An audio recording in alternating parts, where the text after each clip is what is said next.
All right, it's time. Good evening. I'm going to call the Board of Selectmen meeting to order. It is, what is the date? It's August 8th, 8/20. And it is 6 o'clock. And can I have a motion to waive the flag. motion to move the waive the Zoom Oh, yeah. first? Yeah. So moved. Whitman seconds. Roll call. Clock eye. Galvin eye. Whitman, aye. Benoit eye. And pledge. I pledge allegiance to the flag of the United States of America and to the republic for which it stands, one nation, under God, indivisible, with liberty and justice for all. Thank you. On a motion to sign treasury warrant W23-3 and payroll 23-PW3. Second. Roll call. Clock eye. Galvin eye. Whitman, aye. Benoit eye. Motion to approve minutes, July 25th minutes as written. Second.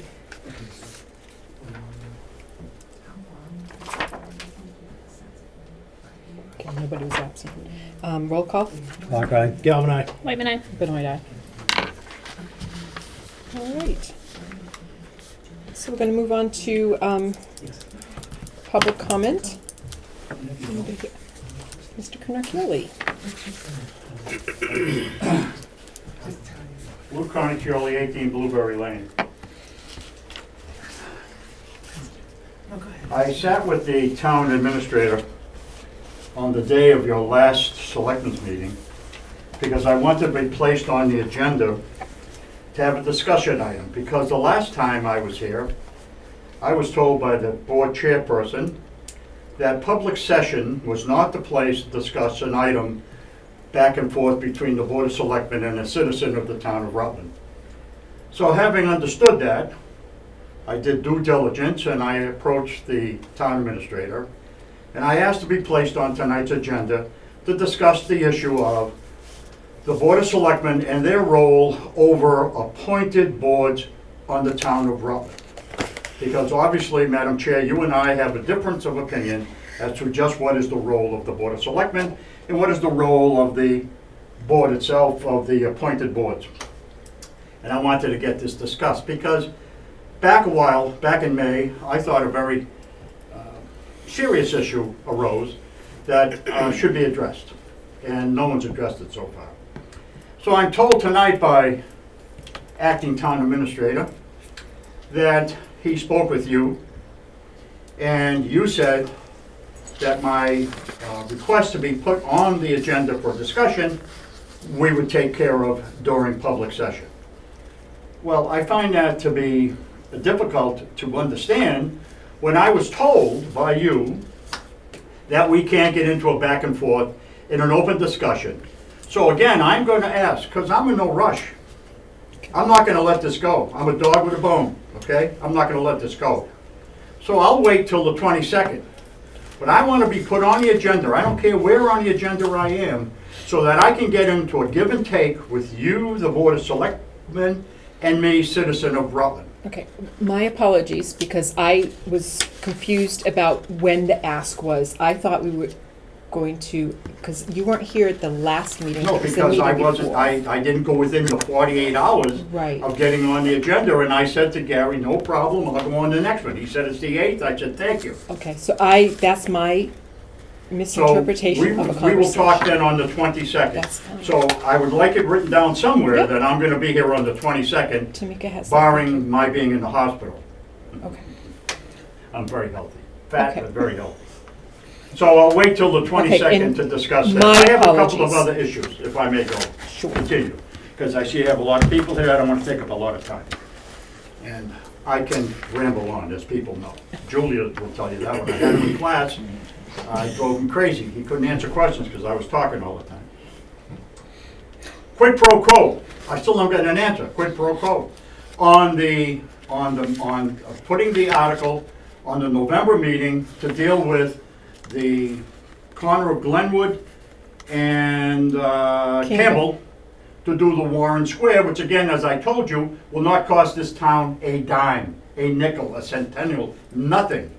In fact, if we do it the right way, you won't even have to maintain it because we'll tar it. So there'll be no cutting of grass, okay? I know that's, I see a smile on Selectman Clark's face, so he must be happy about that, No. okay? So anyway, quid pro quo. We're getting close to November. If I have to collect 100 signatures, I want to get out there and get them. But we did you a favor. I'm hoping that you would do us a favor. So what's the answer? Okay, so we have been working behind the scenes on that, and we have found that there is a policy that the select board approved in April of 2020? 2021, before I was on the board. And there is a naming policy that involves the Historic Commission. Yes.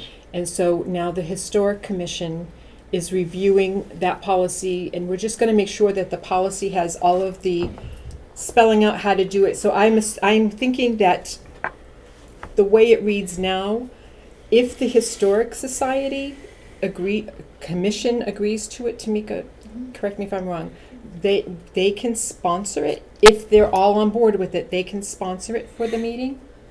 But if they don't, then it would have to be a citizen's petition.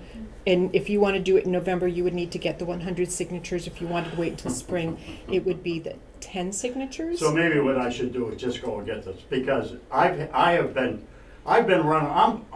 In fact, what's today? The 8th. In 9 days, hard to believe, but in just 9 short days, I'll be 80 years old. Okay. I've been run around a lot in my life, but I feel this is one of the major runarounds. Because all you had to do was tell me right from the beginning, if the board set, I was a selectman for 9 years, if we set a policy, we had the ability, if we needed to waive that policy and make a sole action on our own. Because that was a board policy. So, so I have to wait. I wait for the Historic Commission. By the time they rule on it, November will come and go. So then I'll have to wait till May. This should have been taken care of a long time ago. I'll tell you what, I'm gonna save you guys a lot of energy, a lot of this. I will get 100 signatures, all right? In fact, if I had the petition, now I may save 1, 2, 3, 4, 5 signatures for the last 5 I need for your next meeting, come up and ask you to sign it. Okay, so forget the Historic Commission, I'll take care of that, okay? One other thing. And again, this has nothing to do with your secretary that works for the Board of Selectmen and works for the town administrator. And I brought this up once before, or twice before, at least twice before. Today I called, and then I came up to the board of, up to your office to find out where I was, if I in fact was on the agenda. And the phone call went to voice message, and when I get up here, there was nobody in either office, the selectman's office or the secretary's office. Again, I realize that the secretary works part-time. She has certain hours that she has to work. I find it absolutely unacceptable as a citizen of this town since 1973, as a former selectman for 9 years in this town, from 98 to 06, that we can't find somebody to be in there full-time, to be taking the concerns of citizens. We as a board, you as a board, and when I was a selectman, our job was to deal with the public. We were the go-betweens between public policy and what was going on in town and citizens that had a concern. And I think it's really shameful that a citizen calls and has to go to voicemail. Again, no reflection against the secretary. I understand what position she has. I have no complaint about her. But I do have a complaint about this board that you haven't found anybody. So I have a solution for you. Let me put this on the thing for your consideration. Hopefully you'll consider it. My understanding at the last selectmen's meeting, you were discussing what to do. Should we go to and interview for a full-time town administrator? I understand some of the discussion was, no, let's keep the temporary town administrator in. Why don't we hire a assistant town administrator. So here's my thought to you, okay? When I was a selectman, back in the day, we had the secretary working for us. We also had Jackie O'Brien. Jackie filled the role of like an assistant. Find this humorous? She filled the role of an assistant to the Board of Selectmen, okay? So what I'm saying is, instead of an assistant town administrator, why don't you hire a full-time town administrator, let Gary go back to retirement and enjoy his life, all right? And hire somebody with a little bit higher salary, and maybe you might be able to coach somebody into say, you know something, that's a great job. I'm going to apply for that job, and I'll bet you, knowing the job market, you'll probably have more than 1 or 2 or 3 or 4 applicants for that job. And now you've done 2 things. You've given an assistant to the town administrator, and at the same time, you have somebody in that office covering if citizens walk off the street to come in to talk to the town administrator or want to talk to or get some information about the Board of Selectmen, and have somebody there to answer the phone and also do other things. It's a win-win situation. You can add more money to it so that it would be an attractive thing. I would hope you would do something like this, because I think it's a travesty, in my opinion, that the Board of Selectmen and the town administrator, that you have to go to voicemail, or when you walk into the building, there's nobody there. So I would hope you would take that into consideration. Thank you for your time. Is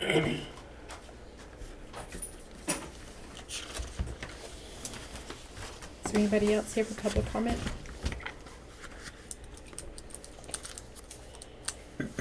All right, so we move on to the department heads, and we have Amy online.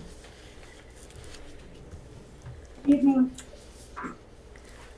Assessor's office has been kind of slow and quiet, which is what was expected over the summertime. We have recently sent out our chapter land applications, which we are receiving back, and going over the files, making sure we have records accurate, everything is up to date, correct owners, that kind of thing. We've also sent out all of our exemptions for this year for the applications, and we are starting to see them starting to trickle back in. I've been out doing all kinds of inspections, and I've recently tried to start writing some guidelines for the crumbling foundations. And we are meeting as a board tomorrow to kind of discuss that a little bit further. Other than that, it's pretty quiet up until the fall. Does anybody have any? If I may, I have a hard time hearing it, so. I have a question. Amy, can you hear us? Okay. It's Leah. I have a question with concern to the crumbling foundation. I know that this is kind of a big topic currently in town. Has the assessors been reaching out to Senator Goby and some of the surrounding communities that may or may not have policies on the assessor side, as you know, kind of what could the town consider or not consider, and just kind of the advocacy at the state and potentially even national level? So I have looked at the bill that they did pass. I believe it's Bill 408, and they didn't have a lot of guidelines. They said that the assessor's office should abate and should produce their own guidelines. I have gone on the Charlton website. The company I work with many assessors throughout the state. We're in 32 different cities and towns. So we've all been discussing this. There is a thing in Ware's website, which I did speak to my boss about this week. He gave me some information on that. I kind of gave Gary just a vague overview of some ideas that I had, and I was hoping to meet with him some more and flesh some of that out and show the guidelines to the board tomorrow and kind of flesh that out. It's kind of, there is not really any guidelines for exactly what assessors should be doing at this time. I know it's a hardship for people, so we want to do everything we possibly can within our power to help out. No, thank you. I appreciate what you guys are doing and looking at it. And I know it's not an easy solution to arrive at for anybody. So I appreciate it. Very welcome. I'll keep my ear to the ground and see what everybody else is doing. And if I find that there are better guidelines out there, I will make sure I work them in as well. And just, if I may, kind of for the public, I think some of the concern is obviously the impacted homeowners. It's a severe hardship for the homeowners, and the potential for the homeowners that are impacted in town is quite high. But also on the town income side, to abate everything then results in practically a significant decrease on the revenue side for town. And so it's trying to balance that or work with other opportunities to offset that cost, but not at the detriment of the town resources also. I mean, Correct. so. Yes. That's the, 2 houses to abate, not that big of a deal. 20 houses, that's a different story. And that definitely will affect the bottom line of the town's budget and, what comes from the assessor's office and stuff like that. And it's seeming to shake out in all different ways, different communities. Some of them are not addressing it. Some are very much addressing it. It all depends. So I have given a copy of those to Gary. I can certainly forward you all a copy of them as well. And, you can, see what you think of them and maybe something that should be added or subtracted or, again, there's no real specific way of doing this, so I'm just trying to gather information that other towns are doing and making it work for Rutland. Thank you. Yeah, Gary, could you forward those? Yeah, sure. to the I will board? state that Amy's been very, very knowledgeable, certainly, and helpful with this. She did send a template to me that her and I are going over to edit and get out there and obviously give it to the board so they can see. And then, Amy, do you need that for the Board of Assessors tomorrow? I'm going to show them the guidelines that I had come up with, and then I was hoping to meet with you at some point in time because I will be in the office all day tomorrow. Okay, all right, very good. Yeah, but I will. I'll send you what I have. Now, will the board have to approve of any of the guidelines, any of the? I don't believe they have to approve it. It's more Any of like the an abatements and all informative that? because this is statewide. It's just not the town of Rutland. So it's just opportunities, what's available through the state as far as assistance for the core sampling and so on and so forth. Maybe it's been going through, getting a tremendous amount of information as far as homeowners insurance goes, as well as what it actually costs to do some of these dwellings. So, I know a concern that I have, and it's a bigger conversation, obviously, but just to put it on the table, is once we're made aware of a house that has that situation, if they're not remedying that, is that house not like condemnable? At what point do we need to get building inspectors in there to say, we have to revoke an occupancy permit? I don't know. A lot of questions in my mind. I don't have any answers, but there's certainly questions that I have. Same way. That's why we're trying to put some guidelines together to kind of shake out what's going to work, what's going to make sense. I'm certainly not the person who would go out and say this house is condemned. So I think there's a lot of that have to be involved. Right. I know there's a lot of, once you have a test and it's positive, then you almost wish you didn't. And so I know that there's a lot, but that's a concern that I have. we'll look forward to seeing the Okay. guidelines and working with you, Amy. Anybody else have anything for Amy? Thank you very much, Amy. Well, have a good evening. Thanks, Amy. Thank you. Thank you. And next we have Mr. Peter Crane on behalf of Paul Matson. Yes, Paul, sorry you couldn't be here, but as most of you probably know, his brother passed away, and there was a funeral today. He's off with family matters today, as he should be. So I will do my best as a second to give you a status of what's going on. It has been an incredibly busy time between town meetings, school concerts, the 300th, the 4th of July, and all the meetings that we do. We record every select board meeting, Board of Public Works, same thing, I know. Conservation Commission, Planning Board, those are very regularly held meetings. We record the Finance Committee and CIPC big deals during budget season, and right now they still occur. And ZBA and the Heights Review Board have been very active. Hopefully they've toned down. We crossed an interesting numeric threshold. In 3.5 years, we have done 1,000 productions. If you do the math, that's almost one a day, every single day. We are very busy. And I now, if you look at my notes, there's a giant help because we've lost most of our staff. Graduation, moving away, and we haven't been able to find people to backfill our production room. That will limit the amount of work we can do. That's, I mean, the staff is a limiting factor, as well as the equipment that we've got. Questions so far? If I may.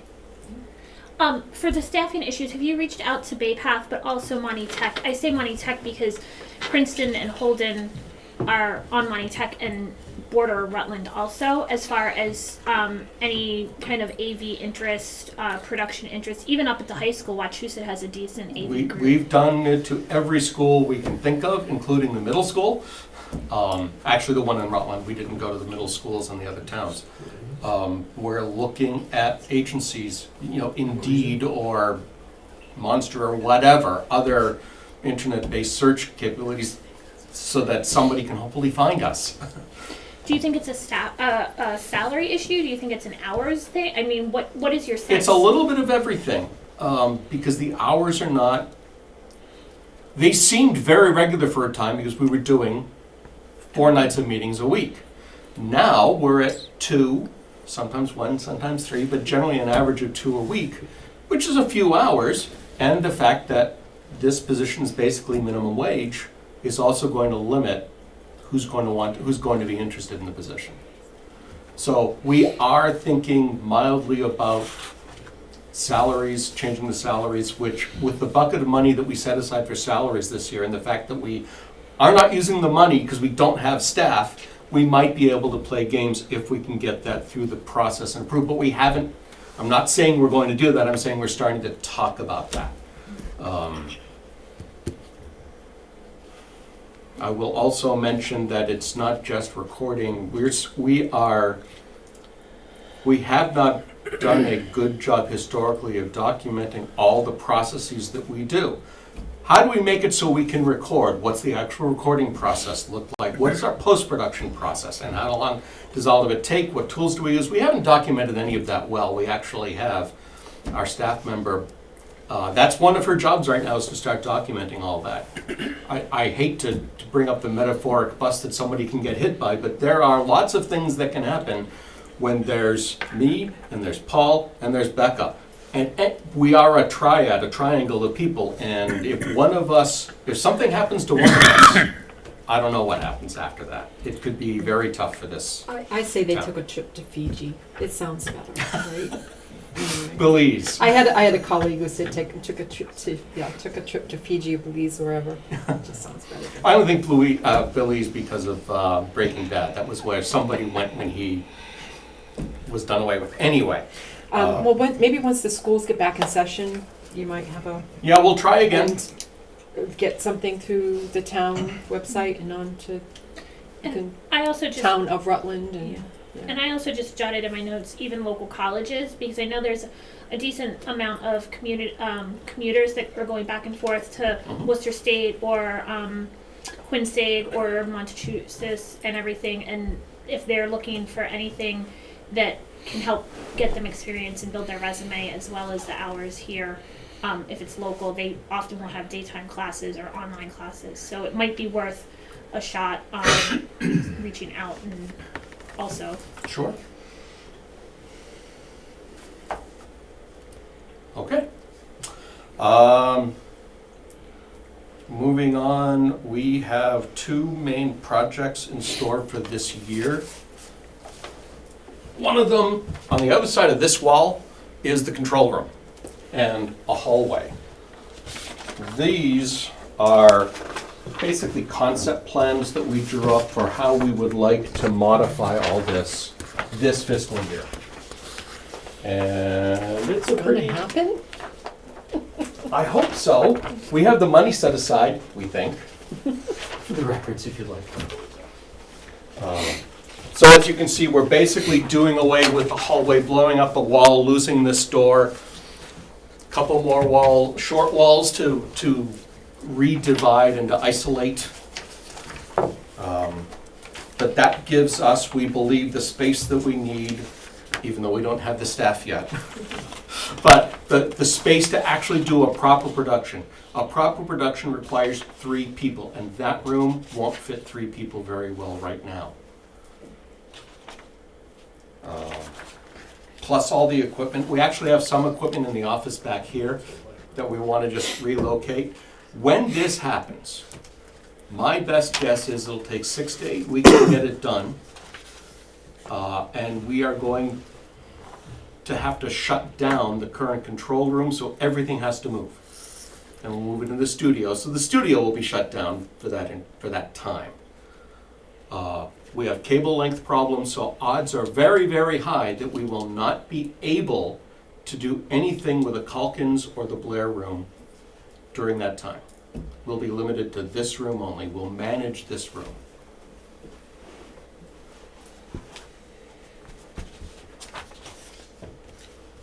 Now, along with that is another project to redo all the microphone sound in all 3 rooms here at Calkins and Blair. We get regular complaints because, I'm just going to pick on Norm. Norm Anderson is very hard to pick up on a microphone. He's just the wrong frequency and tone. And what we have here, while nominally adequate, is not really good. So we're looking to significantly improve the entire audio system in each of the rooms. I doubt we can do all 3 rooms this year just from a budgetary point of view. I don't think we allocated nearly enough money for that. But we'll see how far we can get with what we've got, and we'll finish up next year. Those are our 2 really big projects for the year. Questions? Oh, I didn't say, excuse me, that we did get approval from the Library Board of Trustees on this. That was going to be, if I may, my question or comment is, looking at the plans, it's the exact same space footprint as what cable currently has. Mhm. And had this been discussed with library? Yeah, we've had a couple back and forth with them to make sure that what we were doing met with their needs and their uses. We've had several different plans that we've run past them. And this is where we've settled, they're happy, we're happy. Thank you. You might want to tell the public that this is no tax money for all this stuff.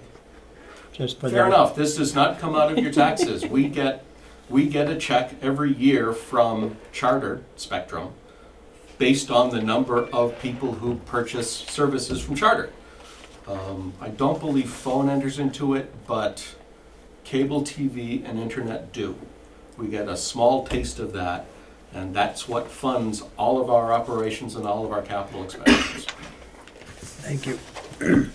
I have one more question. I know this is a conversation we've had kind of back and forth around FinCom meetings and everything, that the way cable is currently trending, that amount of money that the town is seeing is decreasing. Mhm. Because cable subscriptions are decreasing. They certainly are. And I know we've talked, just kind of you and I, about what's the plan looking forward and how to manage that, and what have other towns done looking forward, knowing that I think the town has become to really appreciate the amount of work that cable has been doing to get as much on air as you have. So thank you all for that.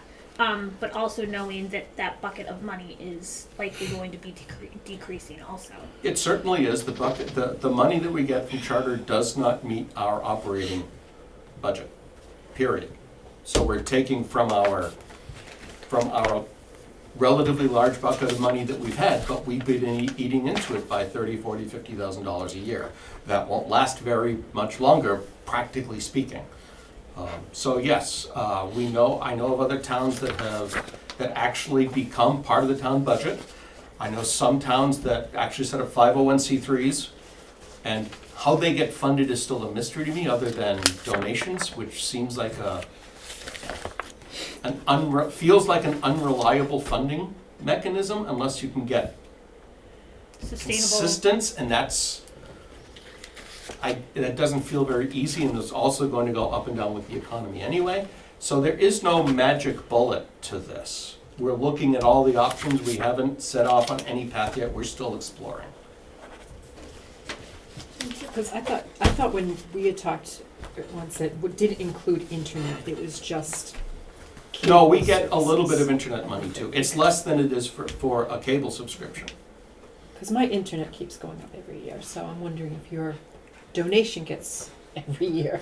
I doubt it. Well, we have entered the renegotiation phase of the Spectrum license. We'll see what happens with Yeah. that. That is still, we still have no we talked about that last time we were here. We have heard nothing from Spectrum. Spectrum has heard from us. We're waiting not so very patiently. And how, we know as an example that Holden's been 2 years without a contract. Why? I don't know. It is interesting. Because for you, it doesn't make sense. I mean, they're the only cable company in town, so. They're the only people who've been Us. shown any interest in this town. This all has to do with how the big companies carved up the state. I think I recall you sending an email about closed captioning. Am I correct about that? I'm looking into that. There are interesting different rules that can impact us. The FCC's rules make us exempt because we don't get $3 million a year. We don't have that kind of budget. But the ADA requirements don't seem to have an exemption, so it's we're still digging into it and seeing what the costs are going to be. There are many different systems. Sometimes some people expect someone to literally type the captions in, and that doesn't work really, really well for live. I've seen it, but it doesn't work really, really well. There are automated systems that you put in the stream in a series so that we send it out to Tightrope, who does the automated closed captioning, who sends it to our internet provider. We haven't worked it all out yet. It's a little scary if somebody were to point a finger at us and say, we're not ADA compliant. Yes. And by the way, we're not the only town who's looking at this. I've seen it many messages on one of our bulletin boards about exactly this issue. There have been a lot of discussions about how we can do closed captioning efficiently and in a cost-effective manner. Well, Zoom has the capability of auto captioning during a meeting. And it's just called live, and you just let Yep. it go. There's no buddy. It's just an AI. Yep. And that's only as good as the pronunciation and the clarity and the mics can pick it up. So there's a lot to do with that. But I had also. But it's also only Zoom. That doesn't help Right. us broadcasting. Right. That doesn't help us Correct. with YouTube, which has its own system. Right, which is decent in people that need that service. They just turn on the closed captioning, and I've looked at a few of our meetings, and they're like I said, they're decent. They're enough to get you through. They're not but I do know that the service that my company uses, with probably a very big license, is about $1.20 a minute. So Mhm. yeah, it's a 2-hour meeting is easily $200. Right. So Sort of related to that is what the House is bent on doing. I don't know that the Senate approves, but in fact the Senate does not approve so far, but the House is bound and determined to require that all public meetings are remote accessible. Now, since cable pays for the Zoom licenses right now, it's just another couple licenses. Okay.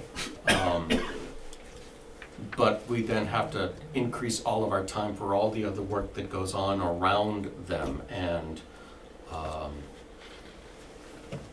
But that, by the way, does not include town meetings, which are run by a separate set of laws. But basically, anybody who holds a meeting needs to be on Zoom, if that passed.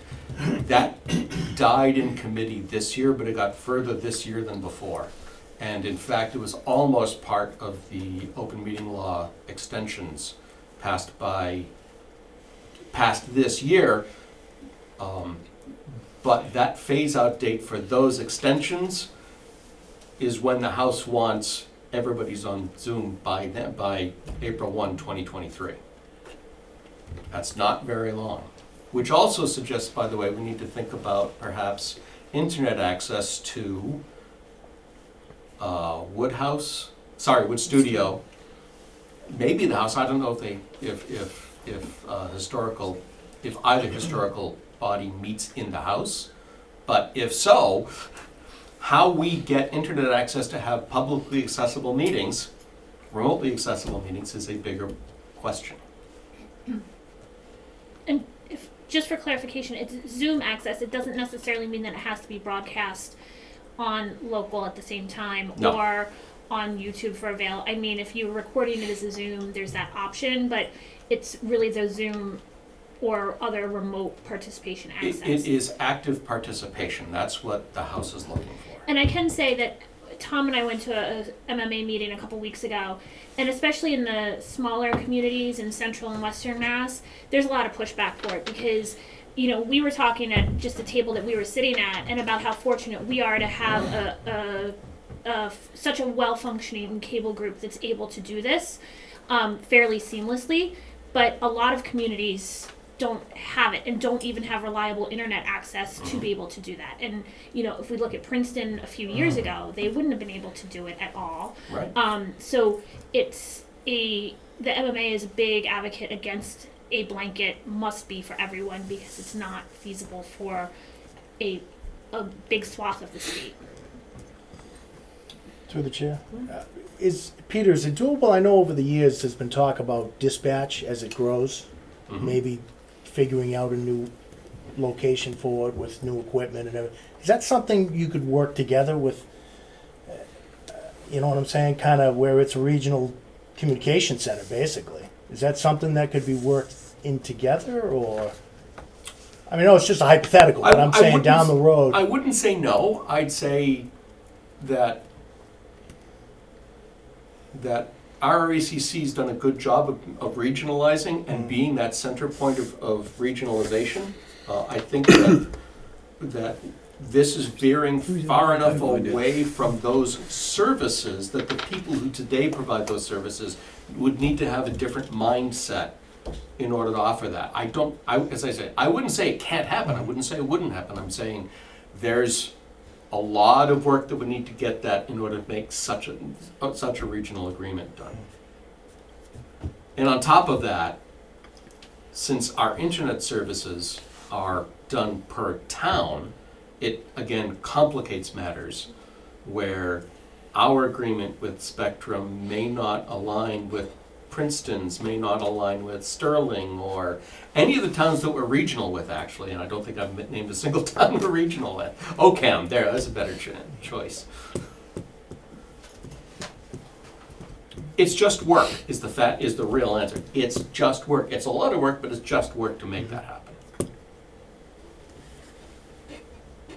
That's interesting, though. I'm Now just you thinking planted a little seed in my head. That's interesting. I mean, I'm just thinking if they're looking at infrastructure for some type of facility like that, whether it be one of our existing properties or a new one, why not try and do it at the same time? And I'm not thinking tomorrow, but down the road, Sure. something like that is done. As communications becomes more and more advanced and streaming and everything else, you know, maybe it's something that as a town, we kind of do it together. You know, It could be. I don't know if it's Yeah. doable, but it's worth looking at, I think.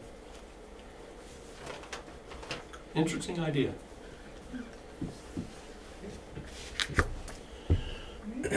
Other questions or comments? Thank you, Peter, and to the whole staff for the work that you guys have been doing. I know it's been, like you said, a lot over the course of the past few years, so thank you. It's not going small, it's not going down. Thank you all. Keep Thanks, serving, Floyd.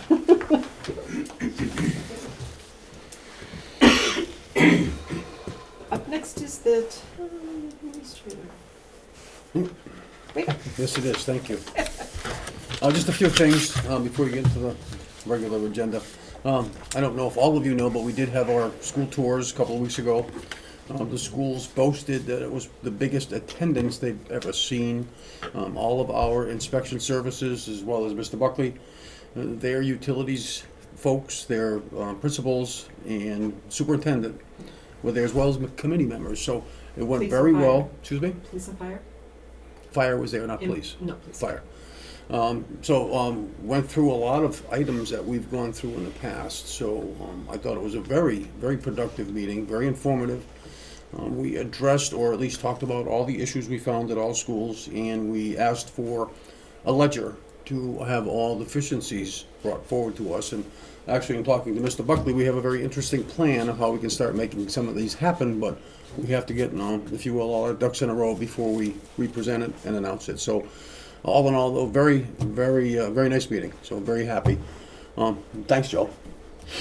Good old Joe.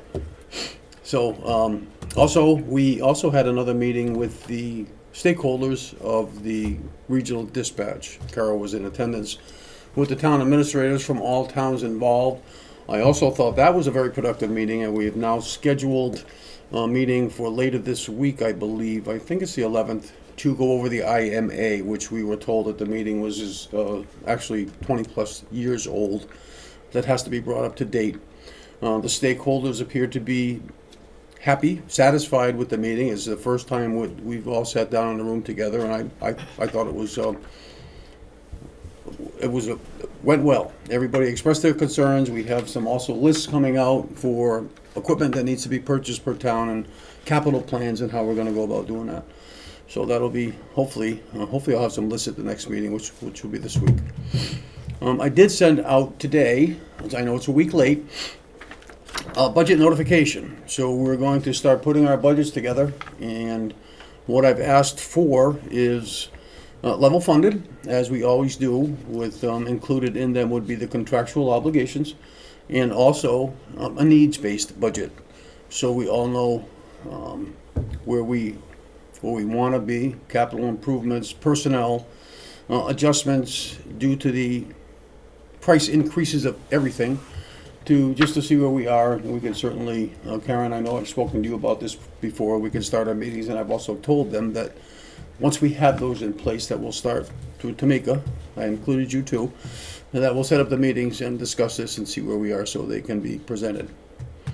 Other than that, I did talk to Jim Allard, Joe, also for you from RCAP, and he said he has met with you and had very productive conversations, and that's to do with a second water source study. All the work that they can do, or the suggestions, or the time they put out here is free. And what he will do is show us the steps that we need to take to find or locate or try to locate a second water source, because it is very important. We have one water source, it's been like that forever. Obviously the population is growing, and if something fails with our current system, we have no backup. The limit for that, Joe, because I know you and I talked about that, was 10,000 people. So I believe we're at, give or take, 9640, so he's still willing to come down and talk, and I have a meeting scheduled that I've let Joe know about. So that's all things that we have in store and how we're moving forward. We've also had, I've been, and to Mr. Canacioli's comments, I won't apologize for not being in the office on a full day every day, because I have been on site visits. I may be at the town hall if Tamika's there, and of course things are getting much better. She knows where I am. I let her know where I'm going, but even today, I was out probably half the day. I did hear that Louis stopped by. I don't believe he even went across the street to see if I was there, because I did have a meeting with Becky. So it's not just coming in and sitting in the office behind a desk for however many hours a day. There's work that has to be done, and he didn't want to stay, but I would have explained that to him. So other than that, we're moving forward. Any questions? Good, that's a good thing. You? You don't want me to start? No. Okay, thank you. Thank you, thank you, thank you. Where were you today, anyway? No. Just a little fun. All right, up next is Wachusett Road. Hi, Hi. I'm Julian Vitruva, working here on behalf of the Zollars. How are you? Well, since the last meeting we had with the board and the status of the road and the whole situation, we're requesting permission to speak with the DPW on working in a public road to bring it to the status that the town was gonna do, or has already done half the road. And I submitted a sketch. I did a survey of what was out there done by the Rutland DPW, and is pretty much halfway point. So we'd like to put the gravel, as the town did, continue it to the Princeton line, same manner, same fashion, with the guidance of Mr. Buckley and the DPW, to make sure we're doing it exactly the way he wants, just to get it so that it's like the first half. And that's pretty much because it's a town road. We need to seek either a road opening permit or permission to work in the town DPW road, or we're not sure what we need to get, but we'd like to make sure that we're doing it correctly on behalf of the landowner and the town of Rutland. Thank you. So we did get some, we got it in our packet we had received. Through the board, through the chair, if I may. Yes, please. I Drawings and- have talked to Julian about this. I have not seen a full set of plans, Julian, but I have expressed to the board and also to the DPW my support of the project. There's a lot of particulars to take into consideration, permitting, insurances, coverage for yourself, hold harmless agreements. Conservation, I don't know if conservation has to go down there for culvert repair.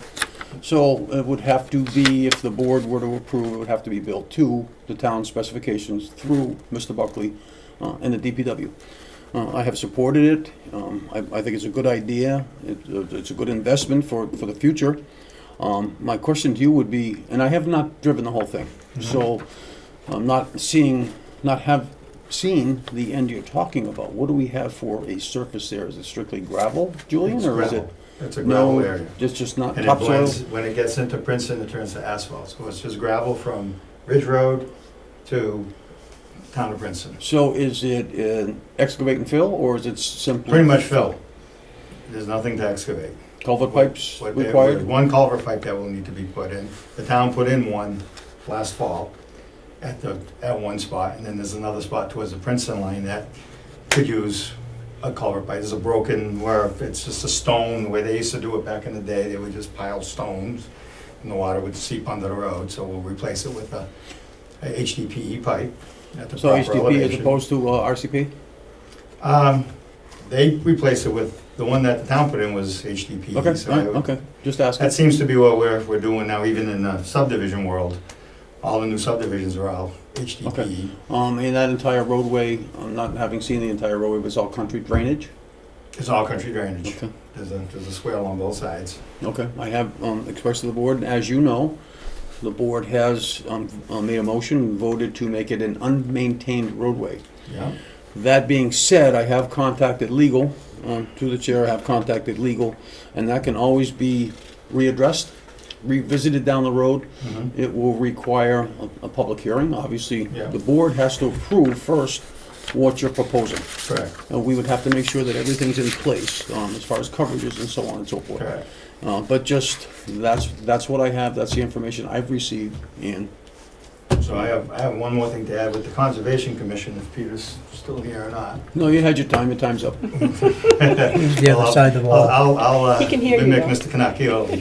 I don't quiet down until I. No kidding.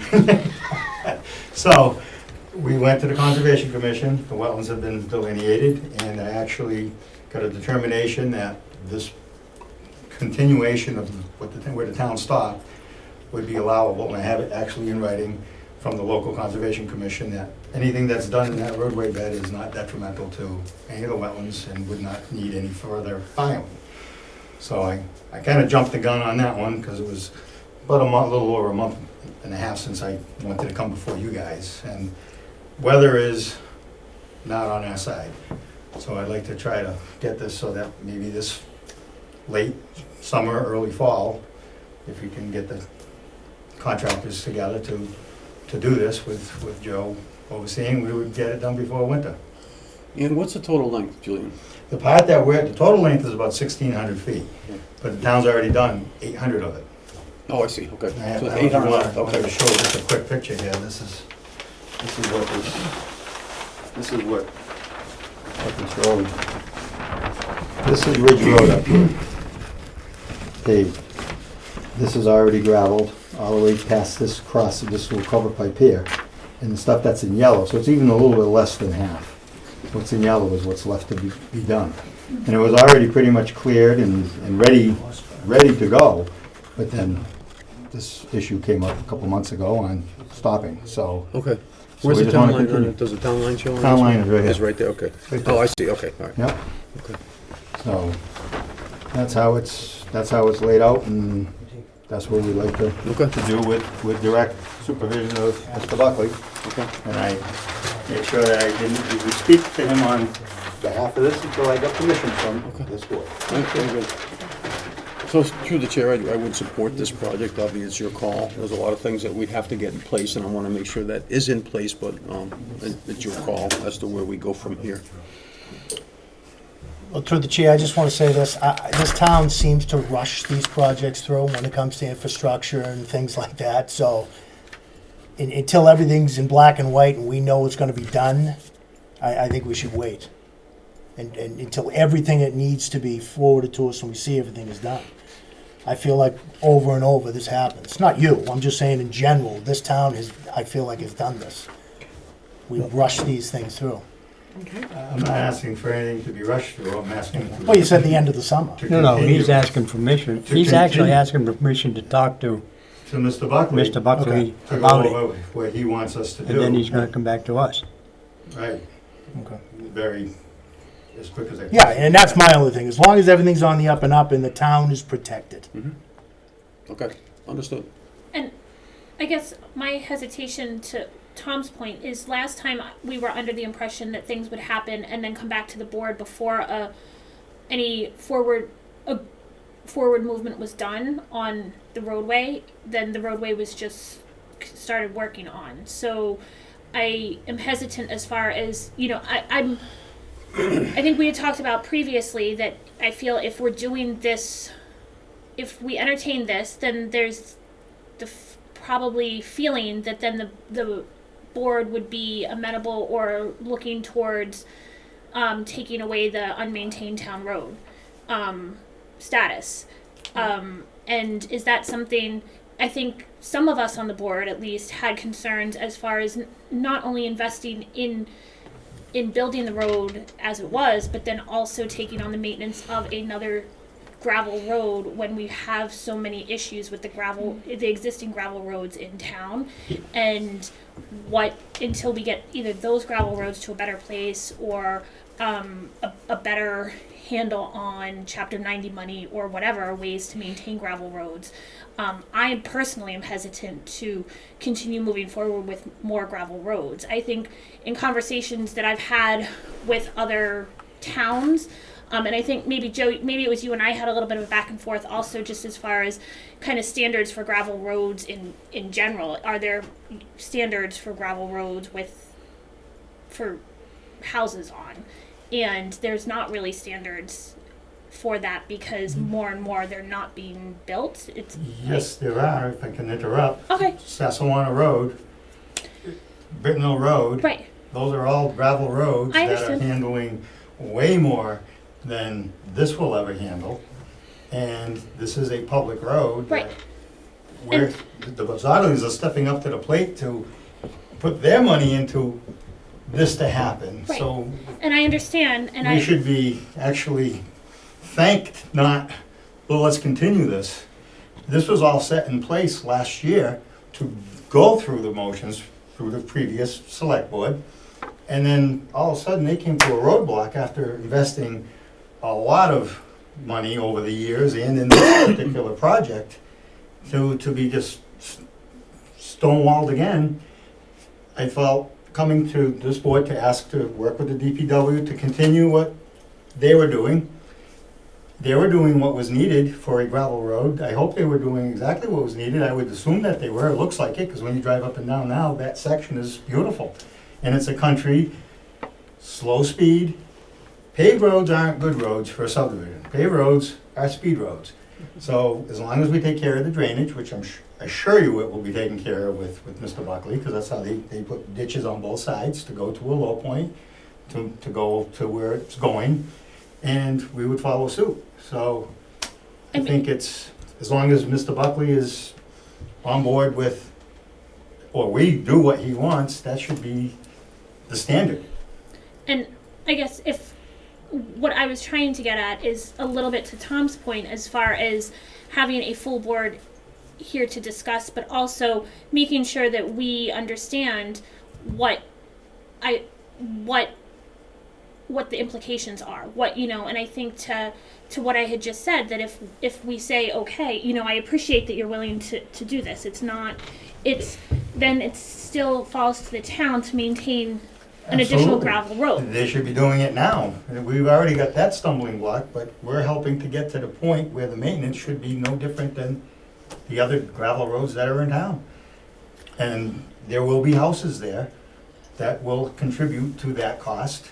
There's no question about that. And I guess part of it is there's, as you know, the residents on current existing gravel roads have strong feelings one way or the other about their gravel roads and the condition of which their gravel roads are in. And so this is some of that planning piece and conversation that I think I'm asking the board to consider having, not to say absolutely no, but to consider the bigger picture. Yes, it would be, awesome to have that road complete, and then what's the continued expense to the town, and how can we make sure that we're able to maintain that? We know what. Well, that's being offset because of the structures that are going along that road.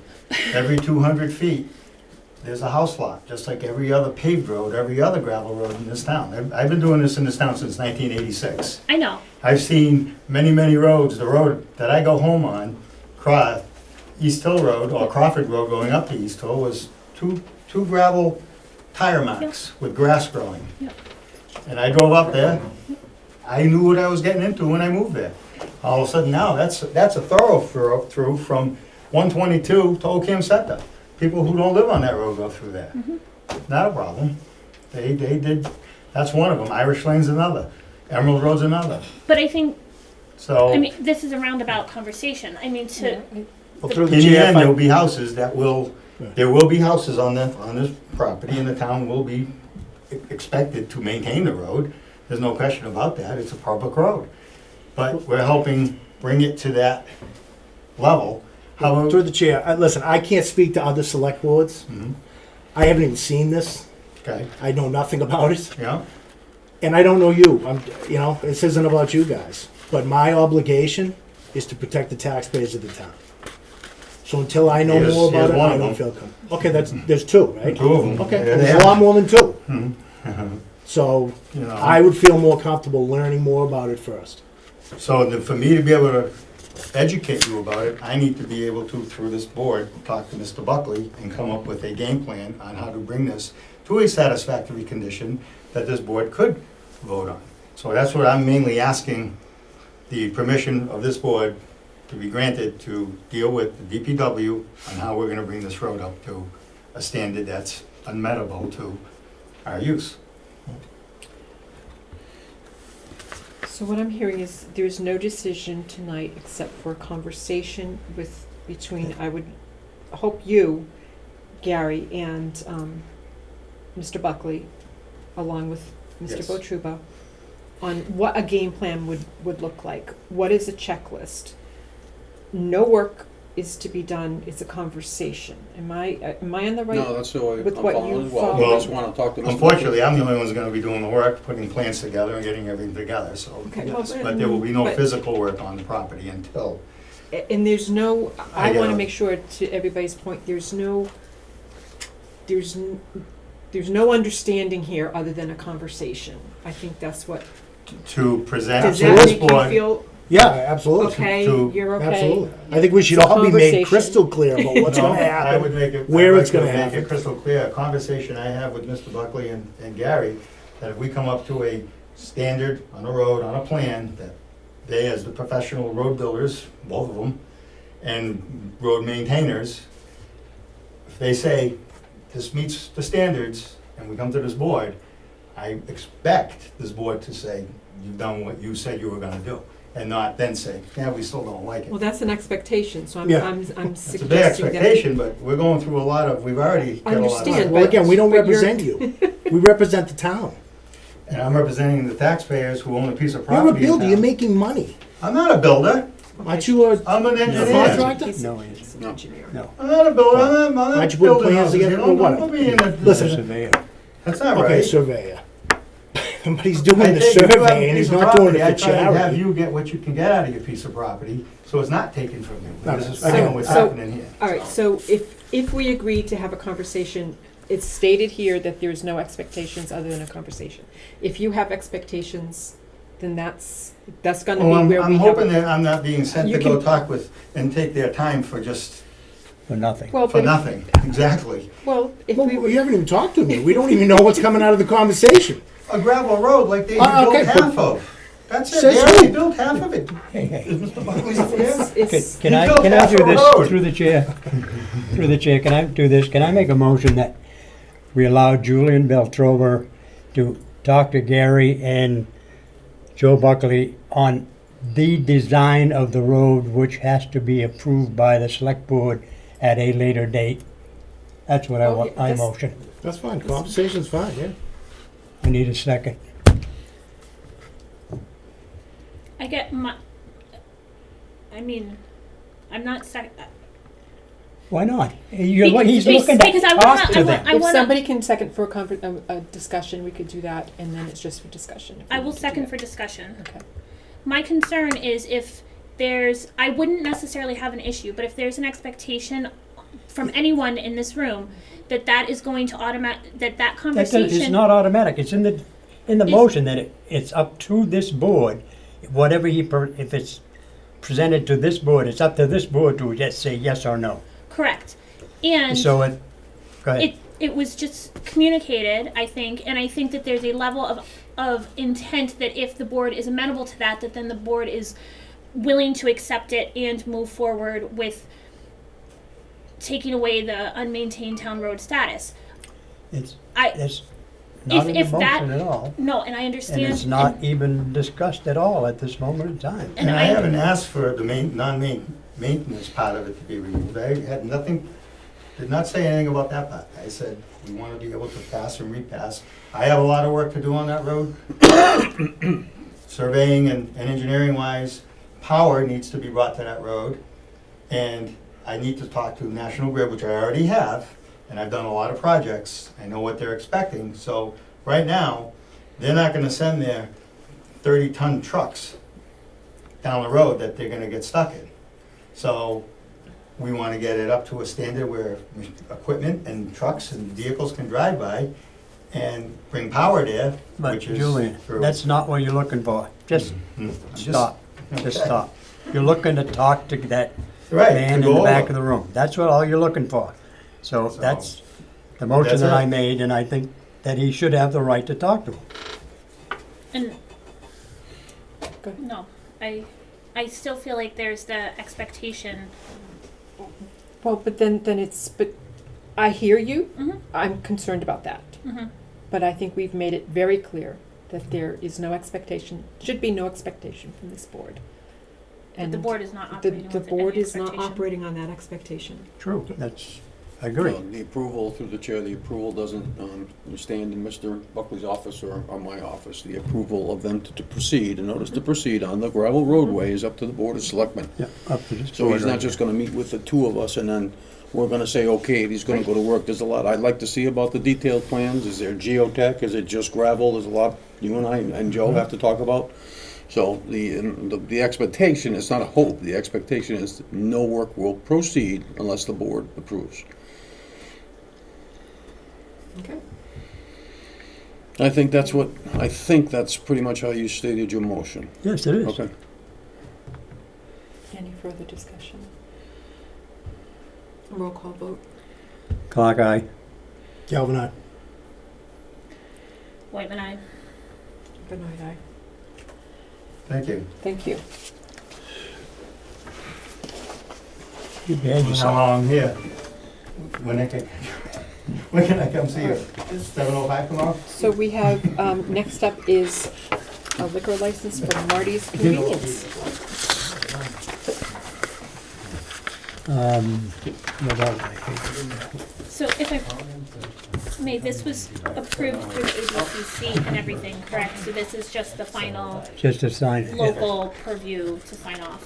Yes, so the board already issued it back in May, and we're waiting these weeks for them to issue the approval. So yeah, we just need you guys to physically sign the license. Okay. We need a motion to sign? I We don't do, think so. Oh, please. Motion to sign liquor license for Marty's Convenience Store on East County Road, Route 68, Rutland, Mass. Second? Clock eye. Galvin, aye. Whitman, I. Benoit, aye. Thank you. It's exciting to have them open again on Yeah, that was nice. It is very Been nice. busy too. I know. Yeah. our side of town. It's a mile and 3/4 from my house. I know. Ooh, he knows that. That's right. All right. Easier to go there than to come up in the center of this town in the middle of the day. Are you Especially kidding with me? traffic and Where everything. is it, Skip? Huh? Where is it? On Route 68, up on North Rutland. Used to be North Right on Rutland opposite. Bar. Oh, Riding. okay, yeah, gotcha, okay. All right, next is Palmagussit Road, order of taking for temporary construction easements. Joe, we have everything that we need. Is there anything that you'd like to add to it, or do you just gonna make our motion? So, just to clarify, this is for the Takings. takings for the rebuilding of Palmagussit from Maine to Richards. I don't know if anybody's aware, but that project just kicked over 8 million. Provided that, or after you vote the order of taking, that keeps us on schedule to put it out for bid this fall. We won't be putting it out for bid, Mass Highway will be putting it out for bid on our behalf. A lot of folks involved, a lot of thank yous involved. CHA consultants, Time Bond consultants, KP Law, CMRPC. I mean, the project itself is probably 6 years in development, Gary? How long? 6 years, 7 years? Oh, boy, we started this, well, I've been out of town for 4, so I'm gonna say we started this 8 or 9 years ago. 9, 10. So the fact that it's finally going forward is wonderful. That's all I wanted to say. Yay, And if I may, finally. Joe, I wanted to thank you. I know I had some residents reach out with questions, and I've sent them to talk to you. And I know you've been fielding questions and everything. So thank you to you and your office for being there and kind of helping. We're not done, we're close. So basically, the order of taking gives us permission to basically take the temporary easements. The majority, there's like, of 80 parcels or 82 parcels, 90% of them are temporary construction easements for 5 years. There's a couple permanent easements for drainage and a couple permanent easements for utility poles. We're not taking any land to really move the road. It's just to give us space to move, to get it, to build it, that's all. Any questions for me? So I'll make a motion that pursuant to the vote taken under Article 18 of the November 18th, 2021 special town meeting to take by eminent domain the land and the permanent and temporary easements on the parcels of land for the Route 56 Palmagussit Road project as shown on plans entitled, quote, Palmagussit Road Rutland, Mass Layout Plan, end quote, dated February 11th, 2022, prepared by CHA, and to execute the order of taking in the form presented by Town Council, and further to award damages to the property owners for the taking in the amounts set forth in Schedule B to said order, which Schedule B shall not be recorded with said order. Second. Roll call. Clock eye. Galvin, aye. Whitman, I. And Benoit, aye. We Thank you, made Bill. it. Let's do it today.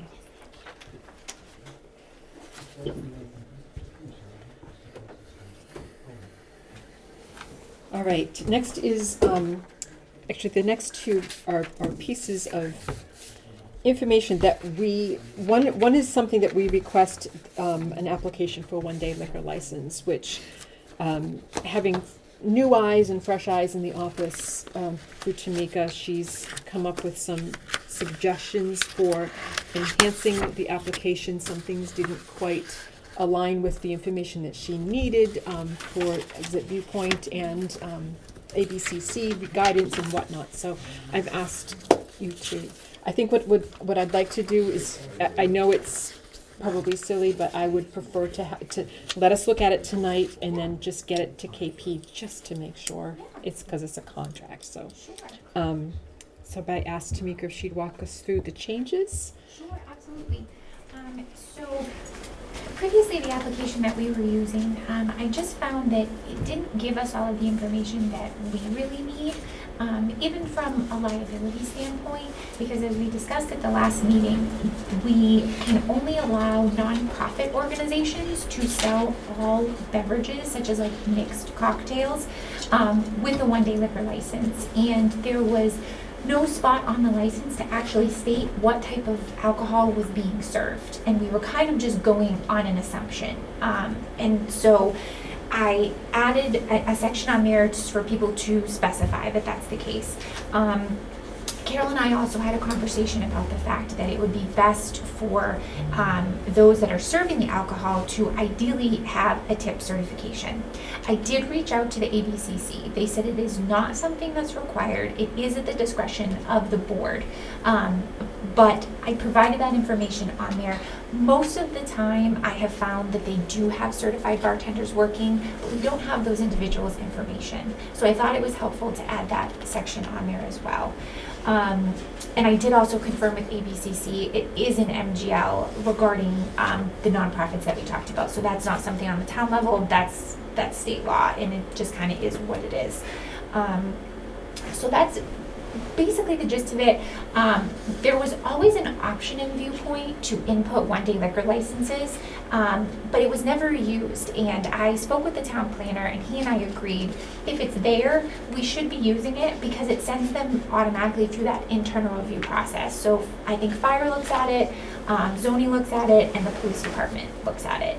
And then when it's done, I can upload the license so that it's easily accessible.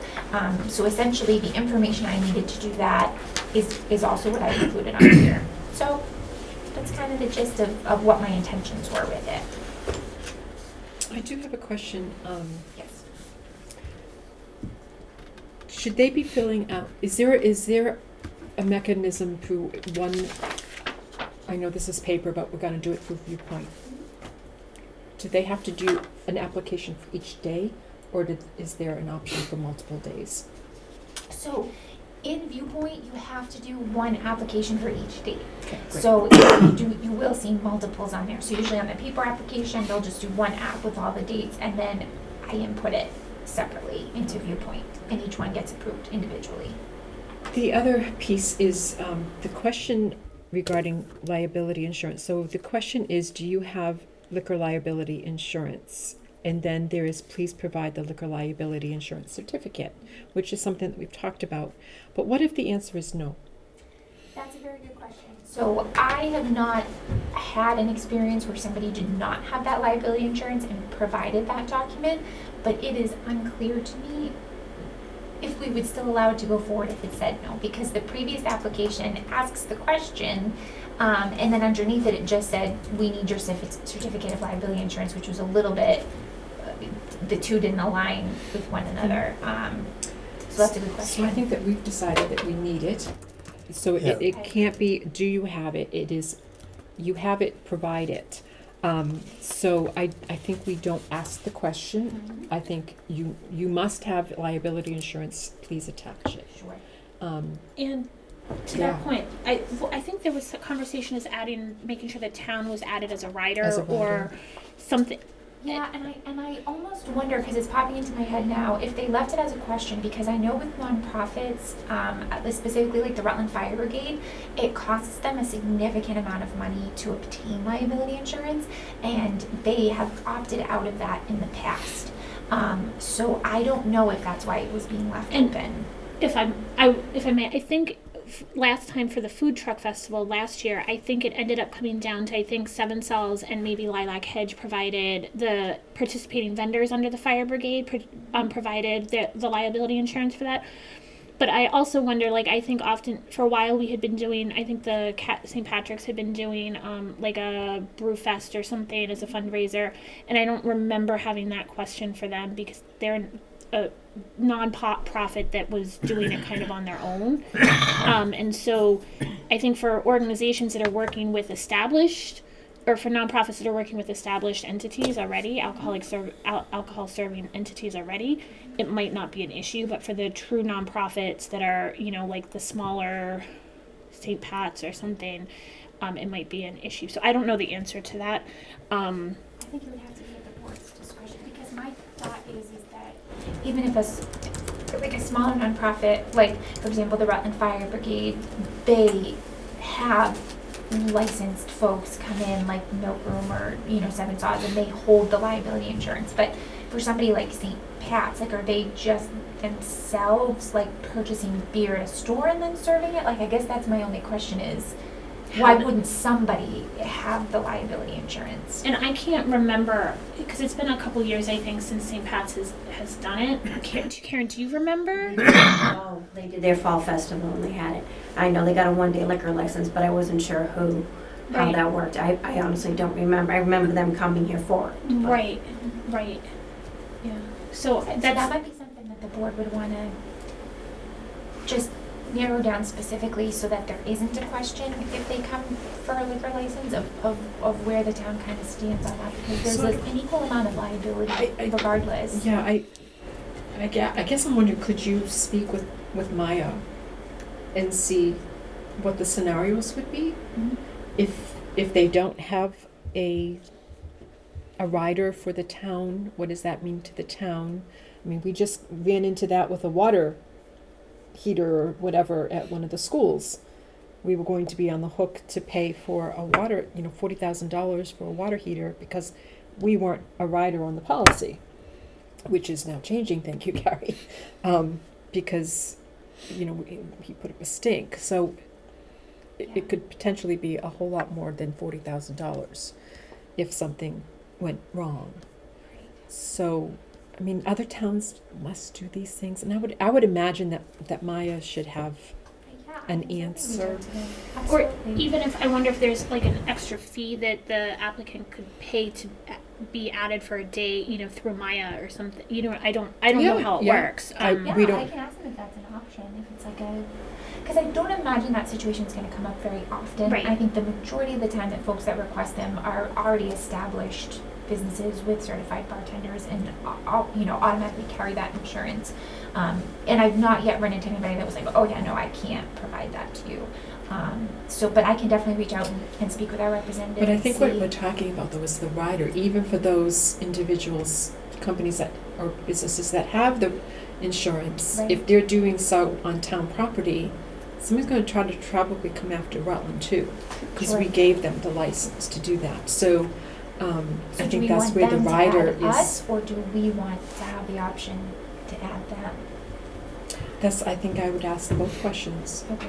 Is there something that we could do, if we needed to raise our fee up a little bit to offset what, if we can get a blanket rider for Mhm. these things on our town policy, what would that cost be?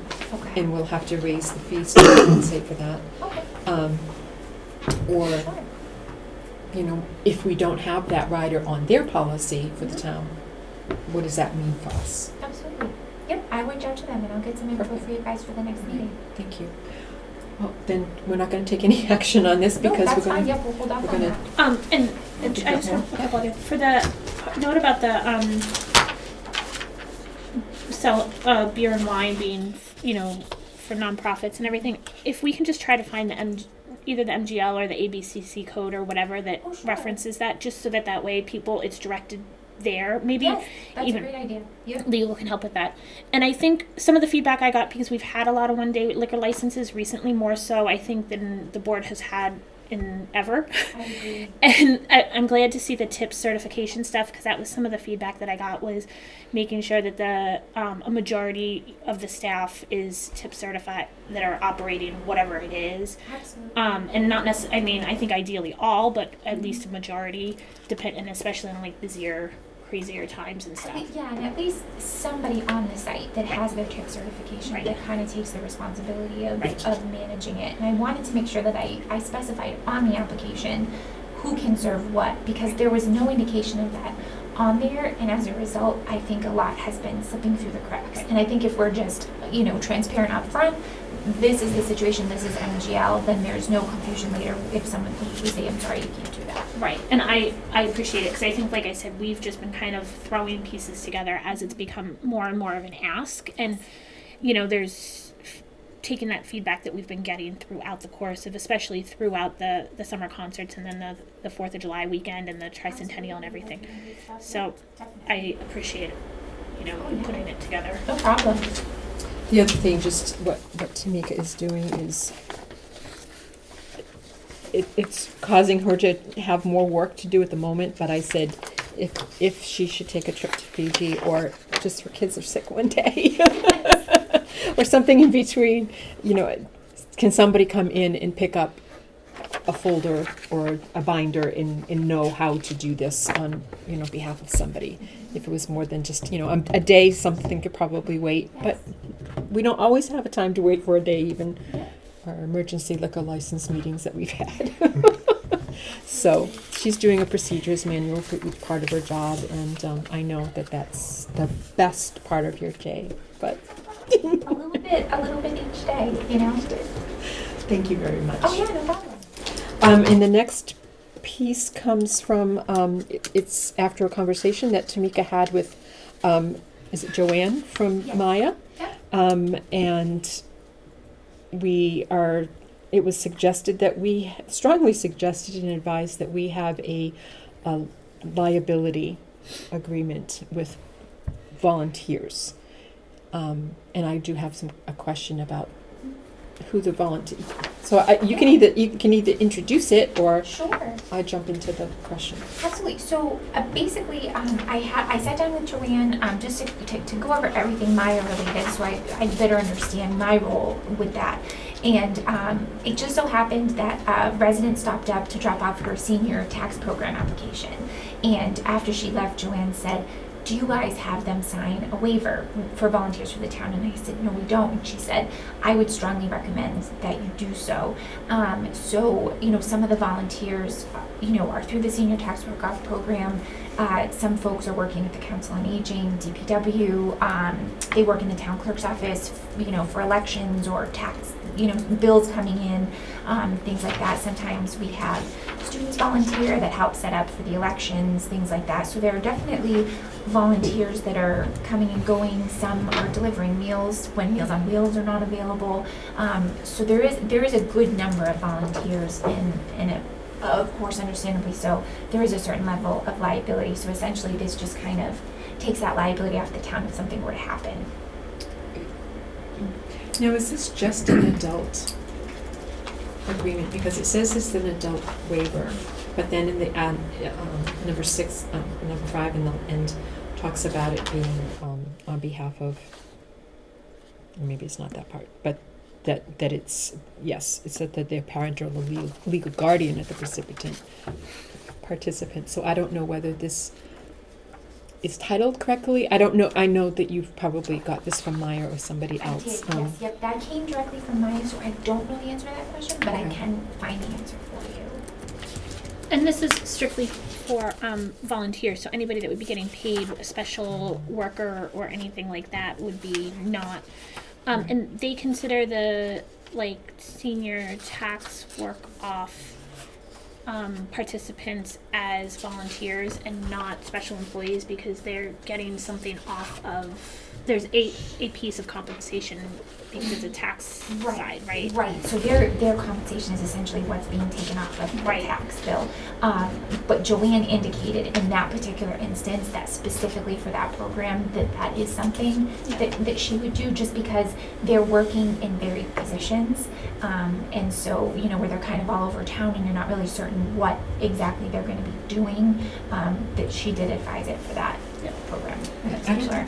I don't think they fill out HR paperwork to do that, so there's No, nothing it's a probably very- to cover us. Right, yeah, it's basically just an application and then a financial information that they provide to the assessor's office, but there's nothing HR related that goes with it. Who's going to be responsible for making sure these get to the people? Who's going to keep them? I mean, there's the whole management of the process. Absolutely. So my suggestion is either Gary and I can sit down, or I can take on this task of just determining where volunteers fall and where they lie. I think, you know, off the top of my head, obviously, you know, Nancy Nichols and Anita, and determining what departments those are, and essentially just communicating to them, you know, this is what we've got, this is where we're moving forward. I can keep copies of all the waivers in the office for all the volunteers that come in, but I think if we could just set up a process with those department heads that would be affected, because obviously it's not everybody, and you know, there's not a huge number of folks that do the senior tax work-off program, so it's not anything cumbersome. I think we're probably talking about a relatively limited number of people.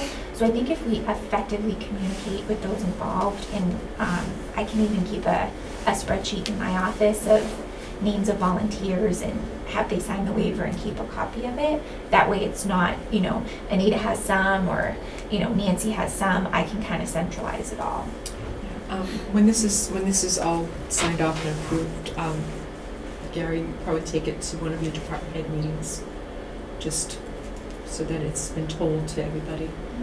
Okay. That sounds good. So you want a motion? Mr. Crane is in the building. Oh, hello. Hi, Sir, Peter Crane, Nate's Way. So I haven't seen this, so I don't know what the scope is. But as someone who goes out on the town's behalf for the Conservation Commission, is a fair number of site walks, I don't know how I feel about waiving anything right now. I'd have to think long and hard about anything that I'm willing to waive as it relates to my volunteer work in the town. I'm not saying it's wrong. I'm saying I don't know anything other than it was on the agenda tonight. I don't know. Does it cover the That that's, boards? yeah, Boards are volunteers, but boards are also employees. Mm-hmm. So That which is again, I don't understand what the scope of this is. You want a copy to read? Not yet, thanks. It's posted on the website. If you do want to read it, Peter, it's on the select board page. I post the select board packets on the left-hand side each week. So that is on there if you wanted to read it. I did not know the packets were put there, thank you. As an appointed board, you are a special employee, correct? No, not unless you're granted special employee status by you. And in fact, very few boards have special employee status. We fill out no paperwork for HR. No, I know, I don't either, but No, special employee, like cable advisory happened to be made, that's the most recent one I can think of. And that was 8 years ago, when cable advisory committee members were voted special employee status so that some could draw salary. So But I do not know of very many special employees for volunteers. I wonder if Maya can provide any insight in this. I mean, I hate to have have you go back and forth with Maya, but just to Peter's point, there's a lot of There are a lot of boards that go out into the town on behalf of the town, acting as agents of the town. As we think, I mentioned Concom Planning Board, does it frequently with site walks, earthworks, RDIC, absolutely, HPDD. I could keep going and mention many that go on out on behalf of the town. The people who go out on behalf of the town might have an expectation of coverage by the town if something were to happen. It hasn't, as far as I know of, It but sounds like we may have to have two different, Because the planning board receives a stipend, so would that make them a special? that it Or that does. probably changes it a bit for boards that receive stipends? Yeah, so it sounds like we've probably got three. We've got a true volunteer, we've got committees, commissions, etc., Yeah, that don't draw a salary or are entitled to a salary, let's say that. sure. And then we've got, for instance, this board, who not everybody does, but we're entitled. So, But you're also elected, not appointed. Same thing with planning board, And which already puts you in a different position. so to your point, Leah, if you could Yeah, add that to your Maya, because I'd rather Sure. start with Maya Yeah. than spending the money on KP at this point for oh, it. yeah, So no, I completely understand. if we have to go to KP for other types of, if Maya says, yeah, this should just be for strict volunteers, Sure. you might want to start looking at the other. Because I imagine you can't obligate somebody to sign it. Right. You know, but for those that are able and willing, I'm sure it would only be of help to the town. But I can definitely get clarification from Joanne on, the specifics of it. And then what happens when a volunteer refuses to sign that? Do they That's still what get to That's what volunteer? you're looking at me going. Yeah, I was like, Yeah. but, I mean, because that's my Well, whole thing. that You is the figure next all step. the people that you've got on 4th of July and all of those things where something could, and what happens if they don't sign it? The truth is, there are a lot of forms that have gone unsigned in this town by volunteers. Mhm. Mostly down to, as I remember, a few individuals, but Anita could give far more detail than I could. Well, you could add that to the what if, and if we have to, I mean, if you go to, I was gonna say Water Country or any of those places, and if they require you to say, pardon? Fiji. E.g., no, no, this is if you They go don't to, make you sign if you that. go to, if you go to someplace that they make you sign a waiver and you don't, then they don't let you enjoy the entertainment, right?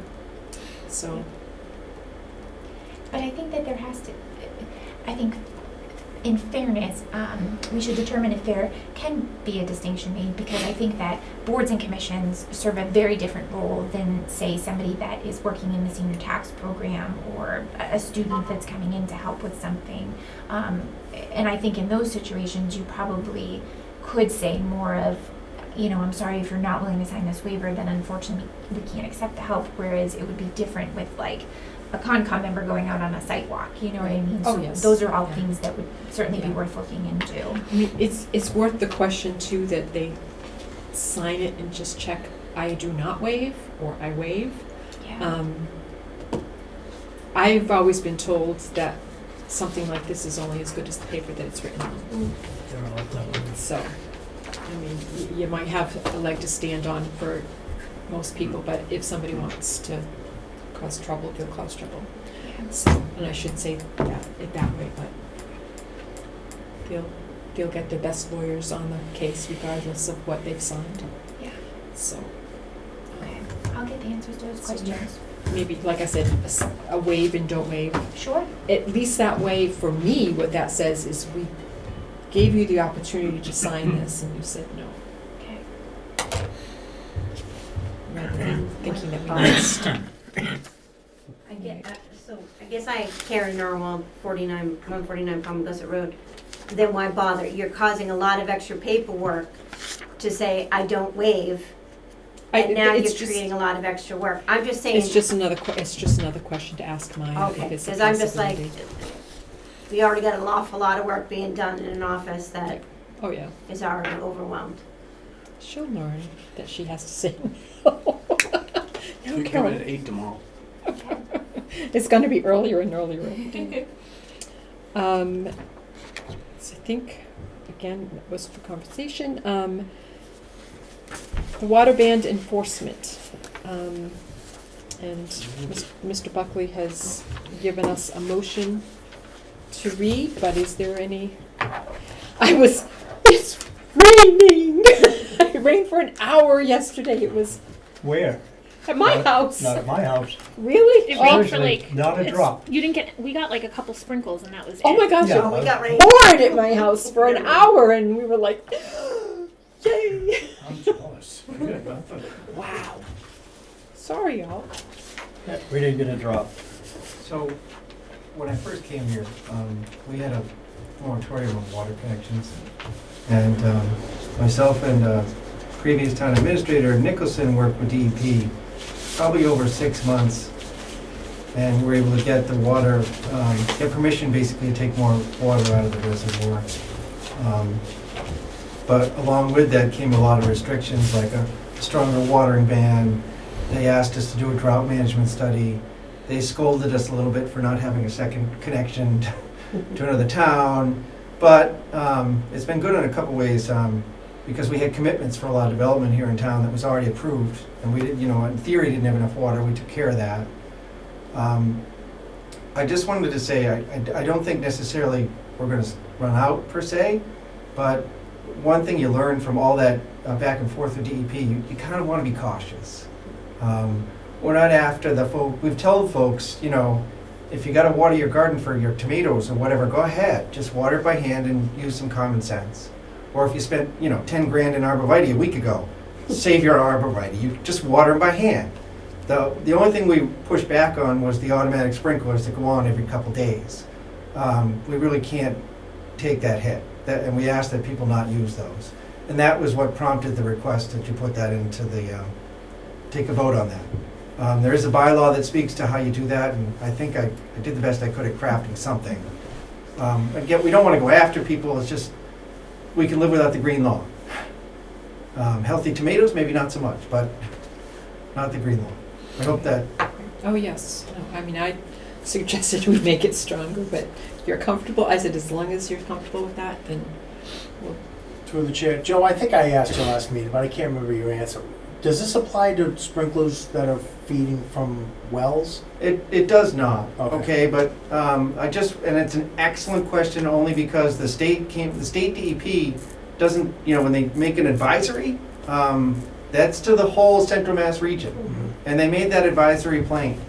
If folks without wells, if folks with wells decide to use their well to water their lawn, they're welcome to. But there is a drought and wells have dried up in Rutland, so they're doing it at their own risk. But we just went through the exercise of just putting it out there. I think some of the other comments that I was reading and hearing are, even though I have my own well, it's still drawing water. Same aquifer. I just hope that I'm far enough downhill from the Muskapog that it's not me that's doing it. But I have warned my family, if we run out of water in a well, we are out of water. There's no, there's a drop left in the town water. There's no water, so.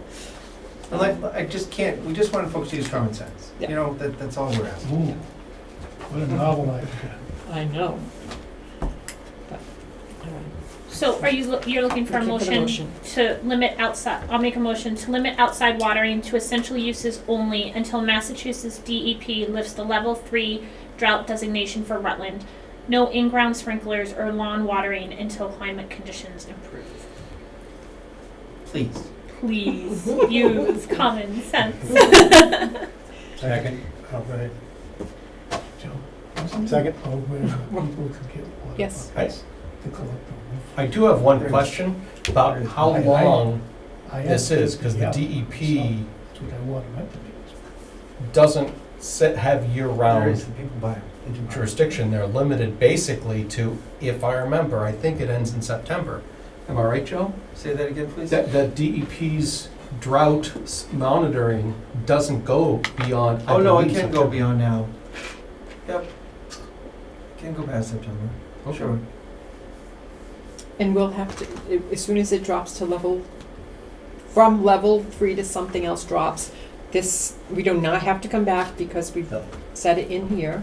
And hopefully nobody's watering a lawn in October or November anyways. I get to Lately water October's my been pretty good, Joe. Until you get to the very end of Not it. already did. And if it might ever be gets up to pointless. 4, we're meeting again, right? Absolutely. And what this does, I think, Joe, is to gives you, you don't want to do it, but it gives you enforcement power if you or your team want to Yeah, do that. So- And it's actually, the limit on our permit says 1 day a week between the hours of 5 PM and 9 AM. But per the bylaw, we can take it to the next step, and we decided to take it to the next step because it just, conditions weren't improving. Okay, great, thank you. Roll call vote? Clock eye. Galvin, I. Whitman, I. And Benoit, aye. All right. Thanks, Joe, and thanks for all of DPW kind of monitoring it and keeping an eye on it. I know the water guys are like looking at the pond. Every day. Thank you. Wishing it. You know, I was driving to Leicester yesterday, so I drove by all of the, off of 56, all of the, one of them is down to like nothing, and the next one is chock full. I'm like, what is that? And then the one across the street is down to nothing. It's like, They have, that's the city of Worcester, that's their Kettlebrook system. They have 10 reservoirs that feed Worcester, but they also have 200,000 people. And they can transfer water between a couple different reservoirs as needed. So it's possible that you could see one empty and one full. that doesn't, water isn't seeking its own level there. All right. So we have a lot of goals and objectives that have been kind of quiet. And Leah and I talked quickly about it, I think a couple of days ago. I'd like to think about us revisiting. It's been a year. I think it'd be a good idea to revisit. We've got a new member. Thank you again. Thank you, Joe. Thanks, Joe. To revisit You too, what sir. we're doing Thank you. and maybe have you been, Tom, the economic development?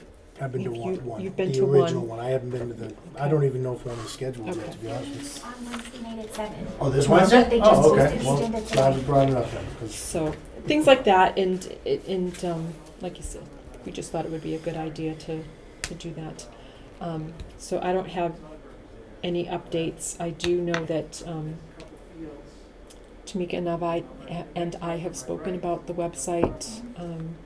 It's hard because this board doesn't have oversight of it, so things may need to be asked And- for permissions and things like that. Permissions to actually do something,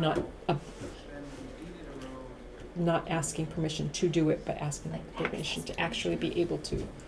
And if I may, for the human resource side, Gary and Becky and I met briefly last week to kind of start going over the plan for to continue working on the step adjustments and looking at classifications and everything as well. So I think that that's a work in progress between Becky, Gary, and I for sure. And the plan is that we would craft something that then would come to the board and FinCom before it being totally approved, because it's going to need to be more eyes for sure, and it's an investment. Yeah, I So just went over a template today, if you will, Leah, so, if you wanna come up, like, and I know you said you would, we can Yeah. certainly sit down, we can show you what we're thinking, what we're talking Yeah. about. yeah, thank you. Excellent. So maybe we should think about, do we want to think, how did we, I'm hesitating because I wasn't going to talk about it, but how did we do it last time? I think we met, the board met as this, and then we went into like a round table. Right. So I think, if I may, I would kind of like to see it as like a separate, non-scheduled, non-regular meeting. Yeah, I would too. And I have a few other ideas. I think I talked to a couple for kind of more targeted, actionable items within these 5 items that we can actually work towards rather than just start talking about it. And so kind of crafting actionable items, and also maybe looking at additional areas that we as a board should be looking at or whatever. Because I think that these 5 are very broad and open-ended, and it's hard to sometimes target like actionable items that you can say, I've done something to work towards Agreed. something. And so so I think if we could plan Try to get an off schedule right. meeting. And I think that they were it was more of like a roundtable conversation. I think it was televised, but I don't know that it has to be an open meeting, but I don't know that it needs to be whatever. And it was just kind of more of a roundtable brainstorming.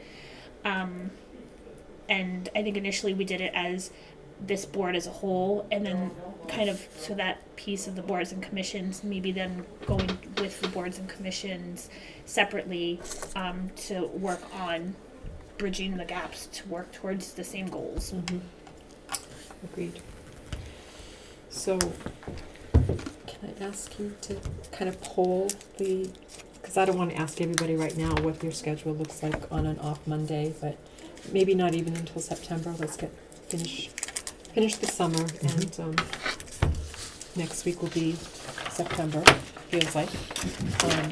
Not next week. Feels like it. Oh, come on. Feels like it. Which days?